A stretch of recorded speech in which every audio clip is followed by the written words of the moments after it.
ಕೋಲಾರ ನಗರದ ಡೂಮ್ಲೈಟ್ ವೃತ್ತದಲ್ಲಿ ಶುಕ್ರವಾರ ಪ್ರವೀಣ್ ಕುಮಾರ್ ಶೆಟ್ಟಿ ಬಣದ ಕರ್ನಾಟಕ ರಕ್ಷಣಾ ವೇದಿಕೆಯ ರಾಜ್ಯಾಧ್ಯಕ್ಷ ಪ್ರವೀಣ್ ಕುಮಾರ್ ಶೆಟ್ಟಿರವರ 51ನೇ ಜನ್ಮ ದಿನಾಚರಣೆಯನ್ನು ವೇದಿಕೆಯ ಜಿಲ್ಲಾಧ್ಯಕ್ಷ ಚಂಬೆ ರಾಜೇಶ್ ನೇತೃತ್ವದಲ್ಲಿ ಕೇಕ್ ಕತ್ತರಿಸಿ ಅನ್ನದಾನ ಮಾಡುವ ಹಾಗೂ ಸಸಿಗಳನ್ನು ವಿತರಿಸುವ ಮೂಲಕ ಆಚರಣೆ ಮಾಡಲಾಯಿತು. ಈ ಸಂದರ್ಭದಲ್ಲಿ ಮಾಧ್ಯಮದವರೊಂದಿಗೆ ವೇದಿಕೆಯ ಜಿಲ್ಲಾಧ್ಯಕ್ಷ ಚಂಬೆ ರಾಜೇಶ್ ಮಾತನಾಡಿ, ಉತ್ತರ ಕರ್ನಾಟಕದ ಜನರ ಬದುಕು ಬಂಗಾರವಾಗಿಸಲು ಹಾಗೂ ಕುಡಿಯುವ ನೀರಿಗಾಗಿ ಮಹದಾಯಿ ಕಳಶ ಬಂಡೂರಿ ನಾಲೆ ಯೋಜನೆ ಅನುಷ್ಠಾನಕ್ಕೆ ಒತ್ತಾಯಿಸಿ ಅವರ ಜನ್ಮದಿನದ ಆಚರಣೆ ಅಂಗವಾಗಿ ನಮ್ಮ ರಾಜ್ಯಾಧ್ಯಕ್ಷರು ಪಾದಯಾತ್ರೆ ನಡೆಸುತ್ತಿದ್ದಾರೆ. ಹುಬ್ಬಳ್ಳಿಯಿಂದ ನರಗುಂದಗೆ ಬೈಕ್ ರ್ಯಾಲಿಯನ್ನು ಹಾಗೂ ನರಗುಂದ ಹುತಾತ್ಮರ ರೈತರ ಸಮಾಧಿಯಿಂದ ಸುಮಾರು 40 ಕಿಲೋಮೀಟರ್ ಕಾಲುನಡಿಗೆ ಜಾಥಾ ಹಮ್ಮಿಕೊಳ್ಳಲಾಗಿರುತ್ತೆ. ಈ ಒಂದು ಜಾಥಾ ಇಂದು ಸಂಜೆ ಗದಗನಲ್ಲಿ ಅಂತ್ಯಗೊಳ್ಳಲಿದೆ ಅಂತ ವಿವರಿಸಿದ್ರು.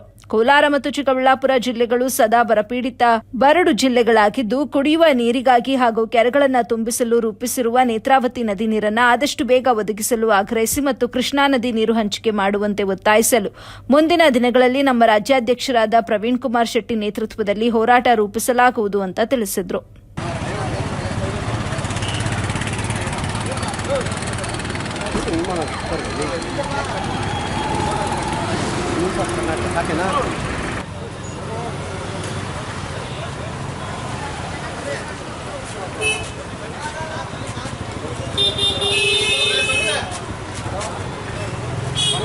ಕೋಲಾರ ಜಿಲ್ಲೆ ಸಹ ಬರಪೀಡಿತ ಪ್ರದೇಶ ಆಗಿರೋ ಕೃಷ್ಣಾ ನದಿ ನೀರನ್ನು ನಮ್ಮ ಕೋಲಾರ ಜಿಲ್ಲೆಗೆ ಕೊಡಬೇಕು, ಕೋಲಾರ ಜಿಲ್ಲೆಗೆ ಹರಿಸಬೇಕು ಅಂತೇಳಿ ನಾವು ನಮ್ಮ ರಾಜ್ಯಾಧ್ಯಕ್ಷರು ಕೂಡ ಮಾತಾಡಿ ಅದರ ಬಗ್ಗೆಯೂ ಸಹ ನಾವು ಧ್ವನಿ ಎತ್ತಿ ನಮ್ಮ ಸಂಘಟನೆ ಮುಖಾಂತರ ಹೋರಾಟವನ್ನು ಮಾಡ್ತೀವಿ ಅಂತೇಳಿ ಈ ಮೂಲಕ. ಕೋಲಾರ ಜಿಲ್ಲೆ ಬರಪೀಡಿತ ಪ್ರದೇಶ ಆಗಿರೋದ್ರಿಂದ ನಮಗೆ ಕರ್ನಾಟಕಕ್ಕೆ ಇವರು ನಮ್ಮ ಒಂದು ಪ್ರಾಧಿಕಾರ ಏನಾಗಿದೆ, ಕರ್ನಾಟಕಕ್ಕೆ 911 TMC ನೀರನ್ನು ಉಪಯೋಗಿಸ್ಕೊಡ್ಬೇಕು ಅಂತ ಹೇಳಿದ್ದೆ.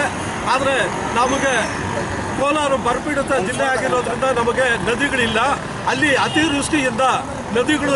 ಕರ್ನಾಟಕ ರಕ್ಷಣಾ ವೇದಿಕೆ ಪ್ರವೀಣ್ ಕುಮಾರ್ ಶೆಟ್ಟಿ ಸಾರಥ್ಯದ ಕೋಲಾರ ಜಿಲ್ಲಾ ಘಟಕದ ವತಿಯಿಂದ ಕರ್ನಾಟಕ ರಕ್ಷಣಾ ವೇದಿಕೆ ರಾಜ್ಯಾಧ್ಯಕ್ಷರಾದ ಪ್ರವೀಣ್ ಕುಮಾರ್ ಶೆಟ್ಟಿರವರ 51ನೇ ಜನ್ಮ ದಿನಾಚರಣೆಯನ್ನು ಗಿಡ ವಿತರಣೆ ಮಾಡುವ ಮುಖಾಂತರ ಮತ್ತು ಅನ್ನದಾನ ಮಾಡೋದ್ರ ಮುಖಾಂತರ ಕಾರ್ಯಕ್ರಮವನ್ನು ಹಮ್ಮಿಕೊಂಡಿದ್ದೀವಿ ಕೋಲಾರದಲ್ಲಿ.